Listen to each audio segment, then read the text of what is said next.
지난주에는 우리가 앞으로 이제 12과에 대한 전체적인 내용들이 어떤 것인지에 대해서 오리엔테이션 했고요. 오늘부터 이제 세 번에 걸쳐서 아담의 가정에 대해서 이제 다룰 건데요. 아담의 가정 1, 2, 3 이렇게 다루려고 합니다. 그랬을 때 오늘의 제목은 가정의 청사진입니다.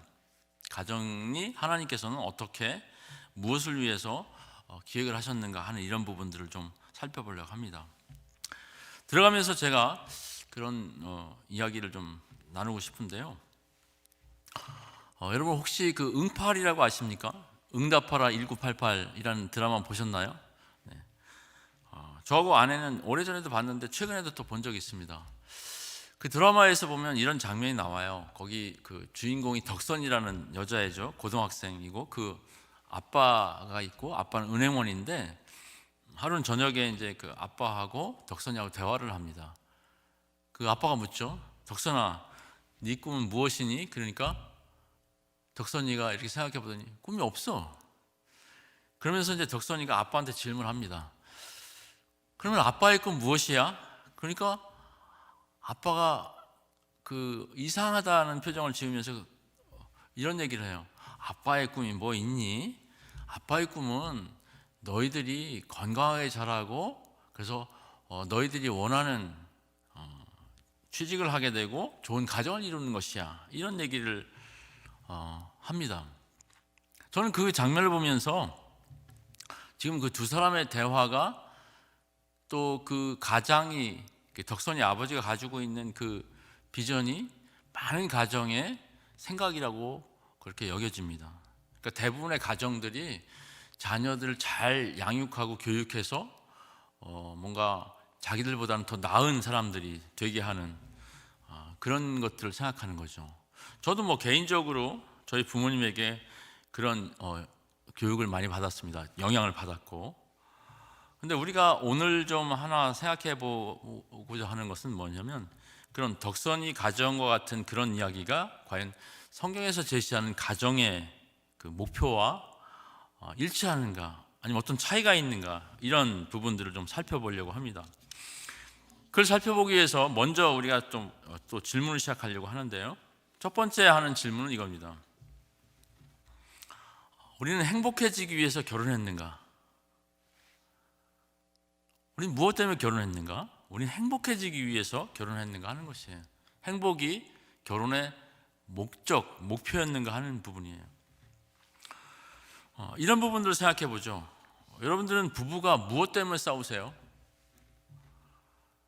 우리가 그 가정 안에서 이 싸우는 걸 보면 우리 마음 속에, 우리 생각 속에 어떤 것이 중요하게 자리 잡고 있는지를 알게 되는 거죠. 여러분들이 가정에서 싸우는 그 이유가 우리가 하나님 나라와 하나님의 의를 구하기 위한 것 때문에 싸웁니까? 대부분의 케이스는 우리가 싸우는 이유가 뭐냐면 자기가 어떤 걸 원하는데 부부간의 관계도 그렇고 자녀들과의 관계에서도 그렇고 자기가 원하는 것을 상대방이 해주지 않기 때문에 싸우는 경우가 대부분이죠. 이제 그런 우리가 어떤 싸움을 통해서도 갈등을 통해서도 우리의 결혼의 목적이 무엇인가를 잘 드러내 줍니다. 그래서 대부분의 케이스는 사람들이 결혼은 행복해지기 위해서 결혼한다고 생각을 하는 거죠. 또 한 가지 생각해 보는 건 뭐냐면 이 결혼과 행복의 목적, 결혼의 목적에 대해서 이제 또 한 가지 생각해 볼 만한 건 뭐냐면 우리가 이 가정이라는 단위에서 행복이 노력해서 얻을 수 있는가 하는 것이에요. 물론 그 행복은 우리가 어느 정도 노력하면 얻을 수 있는 것들이 있어요. 근데 성경에서 말하는 복이라고 하는 근본적인 것들은 인간들이 노력해서 얻을 수 있는 게 아닙니다. 우리가 우상숭배라고 하는 그 이야기도 하는데 우상숭배는 어떤 거냐면 인간들이 자기가 원하는 복을 얻기 위해서 그 신을 활용하는 거예요. 이용하는 거예요. 그게 우상숭배입니다. 예를 들면 아담과 하와 같은 경우에도 그 케이스를 좀 보면 아담과 하와가 결혼했기 때문에 그들은 행복해졌는가 하는 것이에요. 아니죠. 하나님께서 아담과 하와를 결혼시키신 이유는 그걸 과정을 통해서 더 복을 더 주시려고 했다기보다는 이미 그들에게 복을 주셨고 그 복이 더 의미 있게 하기 위해서 결혼을 인도해 주셨다고 생각하는 것이 맞다고 생각합니다. 그래서 과연 그 결혼의 목적이 우리는 행복해지기 위해서 하는가 하는 일부 부분들은 굉장히 심각한 주제라고 생각을 합니다. 또 그거 관련해서 또 하나 더 생각해 보는 것은 뭐냐면 우리는 결혼했기 때문에 복을 받는가, 이제 우리가 그 말을 쓸 때 행복해지는 거, 해피하다고 하는 이런 부분과 여기서 말하는 복은 좀 차이가 있는데요. 복은 하나님께서 이 세상을 만드시고 이 피조 세계에 주신 근본적인 복을 이야기합니다. 그런 측면에서는 우리가 결혼을 했기 때문에 더 행복해지는 것은 맞죠. 더 해피해지는 것은 맞죠. 그렇지만 성경에서 말하는 근본적인 복은 우리가 무엇을 해서 얻을 수 있는 건 아니죠. 예를 들면 우리가 구원받는 거하고 이렇게 같이 생각해 봐도 우리가 그 어떤 거 하나님께서 말씀하신 어떤 것들을 지킴으로 인해서 구원받는가 하는 것이에요. 우리가 구원에 대해서 확실하게 하는 것은 우리가 행위로 구원받는 게 아니라 하나님께서 하신 일을 믿음으로, 은혜로 구원받는 거라고 이야기를 하잖아요. 복도 똑같습니다. 복은 우리가 무엇을 해서 얻을 수 있는 게 아니고 복은 하나님과의 관계를 통해서 얻게 되는 거죠. 우리가 그 복된 삶을 살지 못하는 이유는 복의 근원이신 하나님과 옳은 관계가 형성이 안 돼 있기 때문에 복을 얻지 못하는 겁니다. 그래서 성경에서 가르치는 유일한 복을 얻기 위한 방법은 이 결혼과 관련해서 생각했을 때도 결혼이라고 하는 수단을 통해서 얻는다기보다는 하나님과의 올바른 관계에서 얻게 되는 것이 복이고, 그 결혼 생활을 통해서 가정을 만드는 것은 그 복이 복답게 되어져 가는 과정이라고 그렇게 정리를 하면 좋겠습니다. 그러면 우리는 보통 이제 사람들은 행복해지기 위해서 결혼하는데, 이 결혼 제도는 사람들이 만든 제도가 아니잖아요. 하나님께서 만드신 제도인데 하나님께서는 왜 결혼을 계획하셨는가 하는 부분들을 살펴보면 좋겠습니다. 그 질문들의 답을 찾아가기 위해서 우리가 또 이제 생각해 봐야 되는 건 뭐냐면, 그러면 이 결혼이라고 하는 것은 하나님의 그 피조 세계 안에 있는 건데 왜 하나님께서는 세상을 창조하셨는가? 우리는 그거에 대해서 분명한 답을 알고 있습니다. 하나님께서 영광을 받으시기 위해서. 그런 답을 알고 있죠. 그렇다면 하나님께서 이 창조하신 모든 그 창조 안에 있는 내용들은 하나님께서 영광을 받으시기 위해서 창조하셨다고 우리가 생각할 수 있는 거죠. 그렇다면 결혼이라고 하는 제도도 하나님께서 영광을 받으시기 위해서 그 결혼 제도를 만드셨다고 우리가 생각할 수 있는 거죠.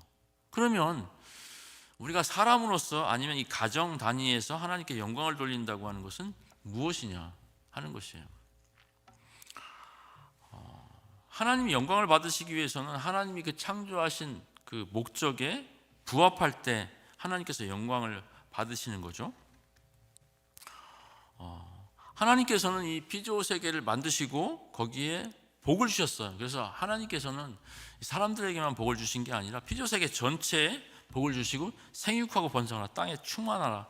그래서 죄가 세상에 들어오기 전에 이 피조 세계는 그 자체로 복이었죠. 완전한 조화, 평안, 샬롬이 그 안에 있었던 거죠. 그런 것처럼 우리가 하나님께 영광이 되기 위해서는 하나님의 목적에, 하나님이 사람을 만드신 목적에 부합하게 되면 그것이 하나님이 영광이 되게 되는 것이고, 그걸 인해서 인간들이 얻게 되는 게 복입니다. 그러니까 복을 얻기 위해서 하나님께 영광을 돌린다기보다는 하나님께 영광을 돌리면 우리에게 주어지는 게 복이에요. 이게 순서가 헷갈리면 큰 문제가 생기는데 이렇습니다. 또 이것과 연관되는 게 뭐 노동관이라든가 직업관, 그렇습니다. 우리가 어떤 노동을 해야 복을 얻느냐, 뭐 예수님 안 믿는 사람들은 그렇게 생각할 수 있겠지만 우리는 그렇게 생각하는 게 아니죠. 하나님은 우리를 고생시키기 위해서 어떤 일을 주시는 게 아니죠.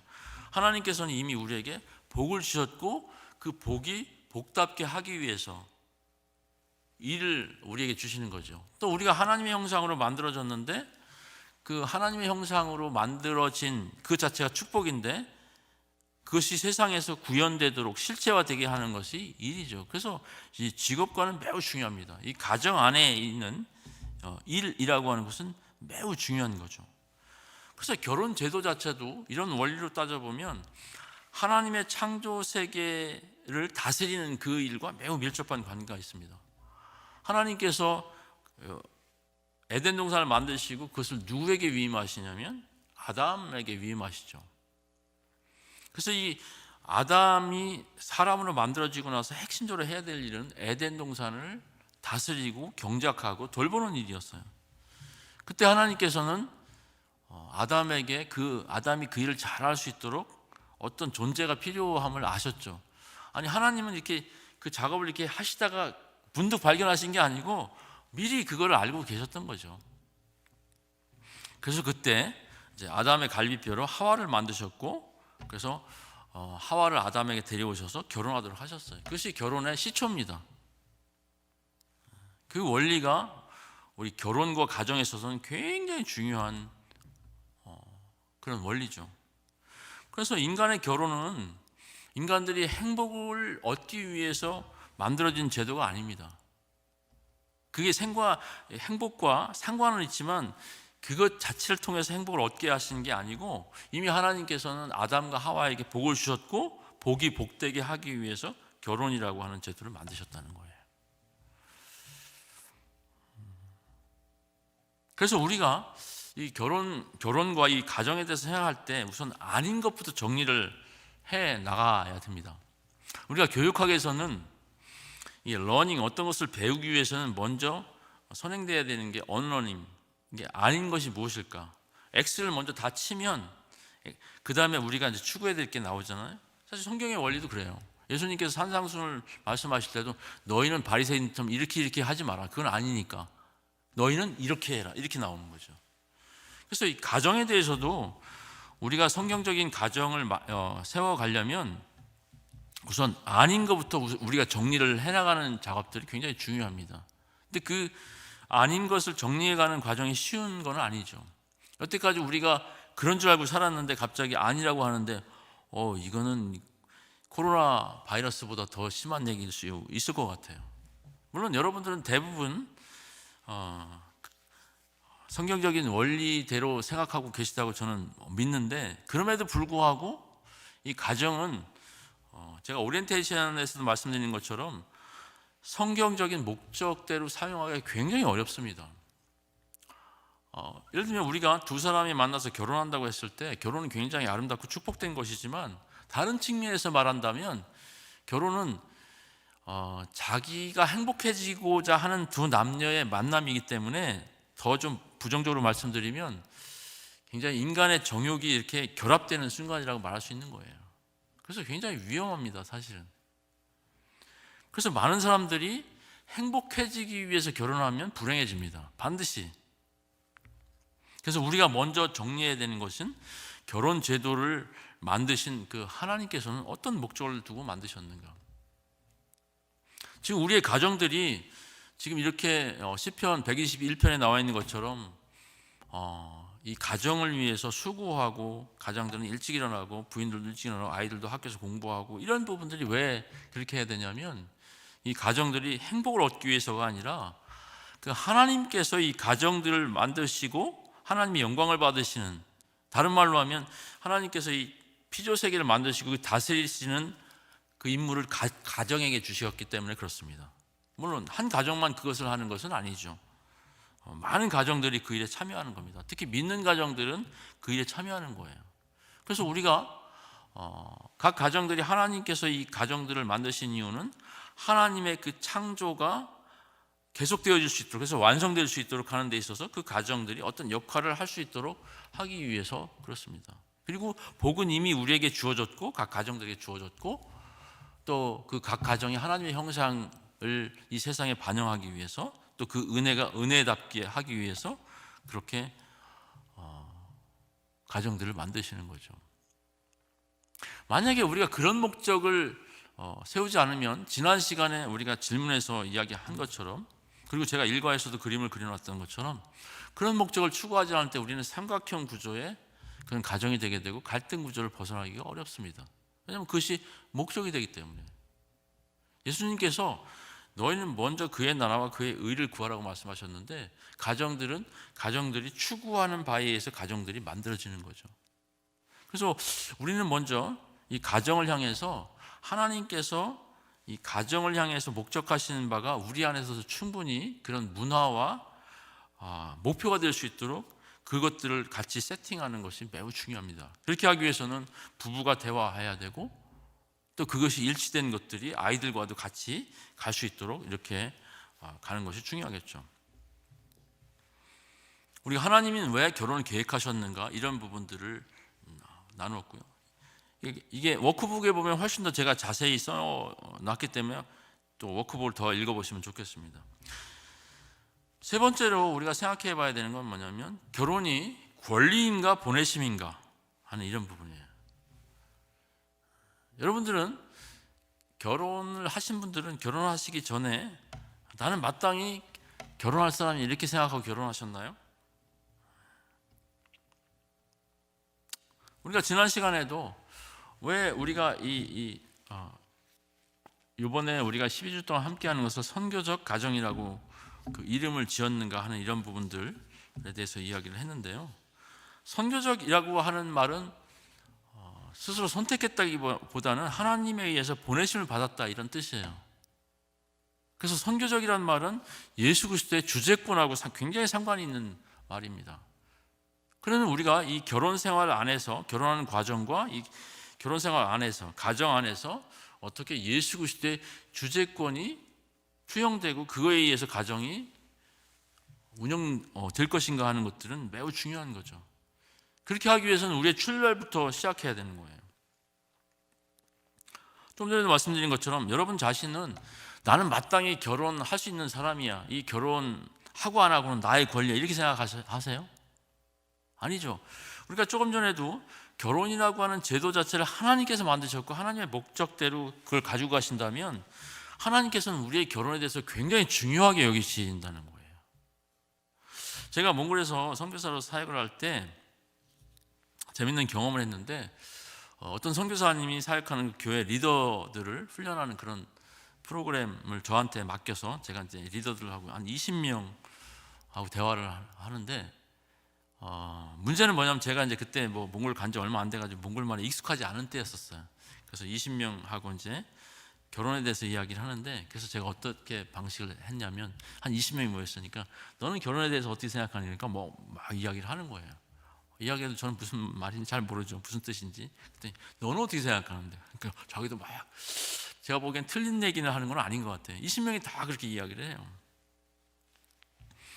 그래서 제가 이제 20명의 이야기를 다 듣고, 그러면 너희들의 그 결혼에 대해서 가장 지금 관심이 있고 그 때문에 노력하는 사람들 누구냐 그랬더니 자기 부모라는 거예요. 그래서 제가 한 번 더 질문했습니다. 그러면 하나님께서 너희들의 결혼에 대해서 너희 부모님들보다 덜 관심이 있을 것 같냐? 그렇게 제가 질문했어요. 그때서야 이제 제 리더들이 제가 무슨 말을 하려고 하는지, 하고 싶어 하는지를 알게 되는 거죠. 우리는 어쩌면 우리의 결혼에 대해서 하나님이 굉장히 그렇게 우리의 구원보다 그렇게 관심이 없다고 생각할 수 있습니다. 아닙니다. 우리가 구원받는다고 하는 것은 단순히 영혼의 구원만 받는 게 아니에요. 우리가 예수님께서 그 영과 혼과 육신이 다 부활하신 것처럼 우리가 전인격적으로 구원을 받는 건데, 그렇다면 우리의 인생에 있어서 가장 중요한 게 결혼인데 하나님께서 그 결혼과 가정생활에 관심이 없겠냐 하는 것이죠. 그래서 이 창세기가 사람을 창조하셨을 때 가정단위 창조하시고 구속사도 또 가정으로 이어지는 이유가 바로 그겁니다. 나중에 빌립보에서 그 빌립보 간수가 그런 얘기를 하죠.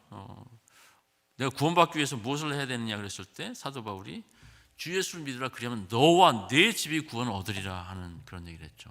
또 고넬료의 집에 갔을 때도 고넬료 혼자만 구원받은 게 아니라 그 집안 전체가 구원받게 되는 이런 부분이죠.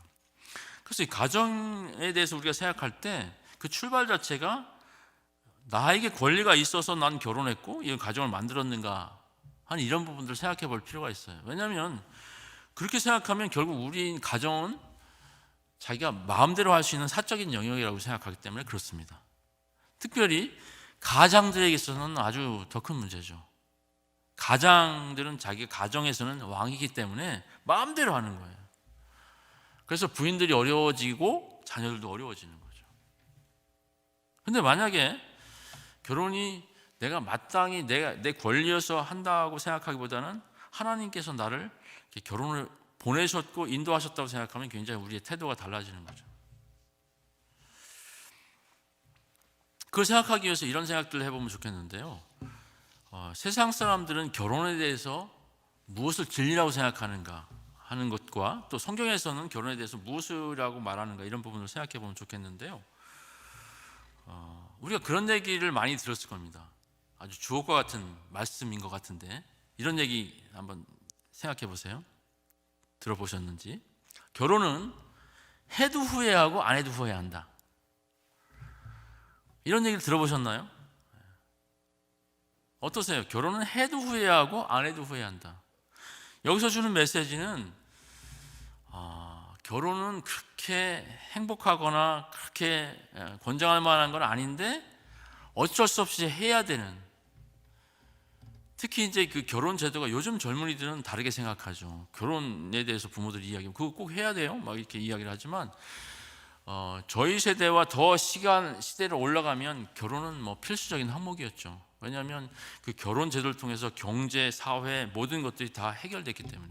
그렇지만 지금은 개인화된 사회이기 때문에 더 이상 이런 논리는 안 통하죠. 어쨌든 세상 사람들이 생각하는 결혼에 대한 핵심적인 가치관은 결혼을 해도 후회하고 안 해도 후회한다는 거예요.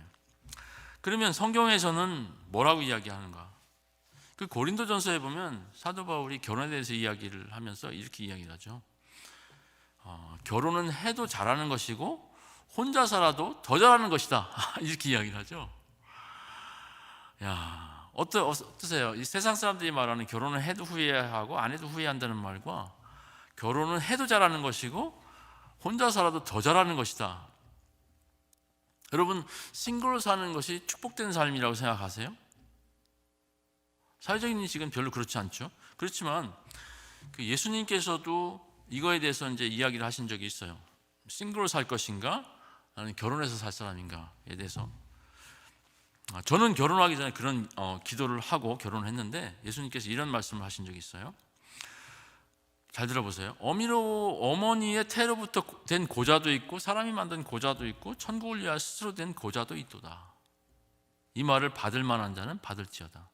이 얘기는 왜 나왔냐면 그 바리새인들이 그 예수님에게 그 덫을 놓기 위해서 모세율법에는 그 아내를 버리라고 했는데 어떻게 됩니까? 이걸 가져왔죠. 그랬을 때 예수님께서는 원래 하나님께서 이게 사람을 남녀를 짝지었는데 너희들의 완악함 때문에 그 율법을 만든 것이다. 그러면서 이어서 한 얘기가 이 얘기입니다. 어머니의 태로부터 된 고자도 있고 사람이 만든 고자도 있고 천국을 위하여서 스스로 된 고자도 있도다. 여기서 말하는 고자라고 하는 것은 성적 불구자를 이야기하는 거죠. 내시와 같은 그런 사람이죠. 이런 사람들은 결혼을 안 하고 혼자 살 사람들이죠. 근데 그런 싱글로서의 삶을 그 사람이 선택하는 부분도 있지만 하나님의 주권 안에서 그렇게 되어진다는 것이에요. 우리가 알고 있는 사도 바울 같은 사람들도 그런 삶을 살았던 사람이죠.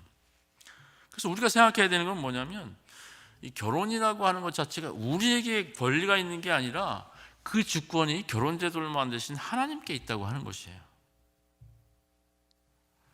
그래서 우리가 이 기독교식 결혼식을 하게 되면 항상 그 예배 형식으로 드리게 되는, 왜냐하면 많은 하객들이 증인이지만 그 자리에 하나님께서 최종적인 증인이기 때문에 그렇습니다. 하나님께 그 주권을 위임받는 것이죠. 그래서 우리가 이 결혼이 하나님께서 우리에게 허락하시고 주신 선물이라고 생각한다면, 또 거기에 주님의 주권이 있다고 생각한다면 그것은 굉장히 그 신적인 의미가 우리의 결혼과 가정 안에 들어있는 것이죠.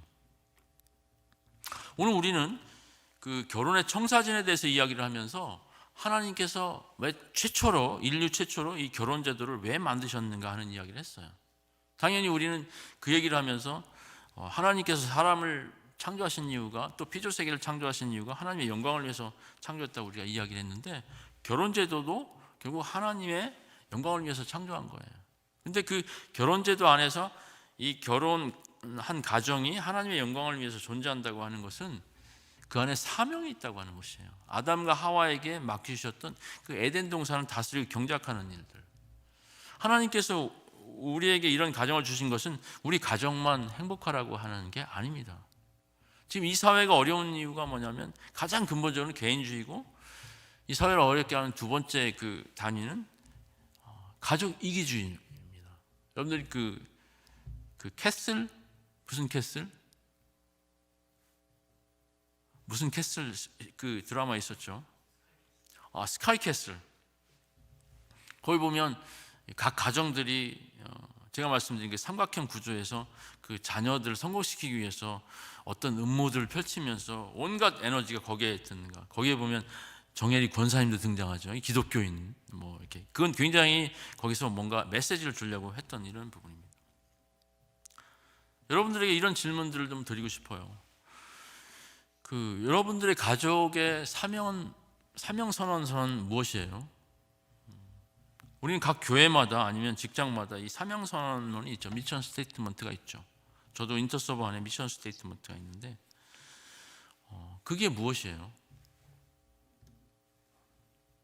이게 여러분들의 가정 안에는 성경적으로 하나님께서 우리 가정은 이런 하나님 앞에서 사명이 있다라고 합의된 사명선언서가 있습니까? 아니면 각자 도생이에요? 각자 도생은 뭐냐면 자녀들이 아빠 나 앞으로 뭘 하면 좋을까 그랬을 때 그냥 네가 하고 싶은 거 해. 이게 각자 도생이에요. 성경은 그렇게 가르치지 않죠. 아담은 아담이 해야 될 일이 있고 하와도 하와가 해야 될 일이 있고, 그래서 이 가정 전체가 해야 될 일이 있습니다. 지난 시간에도 제가 질문에서 말씀드린 것처럼 노아의 가정이 굉장히 중요한 이유는 뭐냐면 하나님께서 노아의 가정을 통해서 재창조를 하시는데 가족 전체가 갖는 미션이 있었습니다. 또 우리가 배를 만드는 그 미션이었죠. 그래서 하나님께서 재창조를 하시게 되고, 또 아브라함 가정도 하나님께서 아브라함과 사라에게 그리고 이삭에게 이 가정 전체에게 주신 구속사의 미션이 있게 되는 거죠. 우리가 생각해 봐야 되는 건 뭐냐면 우리 가정이 존재하는 목적과 하나님이 에덴 동산을 다스리고 지키고 경작하게 하는 것은 매우 밀접한 관계가 있다고 하는 겁니다. 그런데 우리가 만약에 자녀를 양육하고 자녀를 교육하는 것이 우리가 미션이 되면 우리는 하나님께서 창조하신 이 창조 세계를 다스리고 지키는 일은 안 하게 되는 거죠. 아니 하고 있는데도 모르는 거죠. 그게 믿음 없이 사는 모습하고 똑같은 겁니다. 안 믿는 사람들도 다 그렇게 살거든요. 그러면 예수님이 말씀하신 우리가 에덴 동산을 다스리고 경작하고 하는 그런 것과 그것을 예수님의 버전으로 말씀드리면 너희는 먼저 그의 나라와 그의 의를 구하라. 나중에 우리가 아브라함 스토리에서 보면 하나님께서 그 소돔과 고모라를 멸망시키시기 전에 왜 그 아브라함 가정을 세우셨는지를 말씀하세요.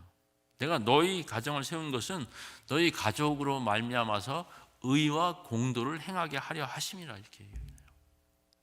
여러분들 가정 안에는 이 하나님 나라에 관한 목표가 있습니까? 또 그 하나님 나라의 그 적법한 그런 생활 윤리가 있습니까? 그동안 우리 황성수 담임 목사님께서 6, 7년간을 하나님 나라에 대해서 계속 가르쳐 오셨는데요. 그런 하나님 나라에 대한 그 주제와 의미가 가정 안에서 계속 투영되고 있나요? 여러분들이 자녀들을 매일매일 학교에 보내는 목적이 무엇이에요? 학교는 어느 곳보다도 어느 사회 집단보다도 경쟁이 심한 곳이에요. 그러면 거기 자녀들을 학교에 보내면서 너 오늘 가서 다른 애들 신경 쓰지 말고 너나 열심히 공부해 이렇게 이야기하겠습니까? 그런 이야기와 예수님께서 인자가 온 것은 섬김을 받으려 함이 아니라 섬기려 왔다. 그래서 섬기는 자가 가장 크다. 이 섬기는 것과 이 경쟁의 논리는 어떻게 이게 부합되는 거예요? 그러니까 애들은 헷갈리는 겁니다.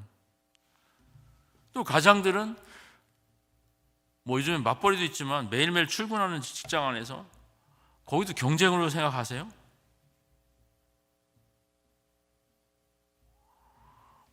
우리가 이 그리스도인으로 부르심을 받았고 또 이 믿는 크리스천 가정으로 보내심을 받은 그 목적은 하나님께서 이미 우리 가정 안에 아브라함 가정처럼 복을 충만히 주셨고, 이제 그 복을 이 세상 가운데 나타내라고 하는 그 이유 때문에 우리 가정을 존재하게 하시는 거예요.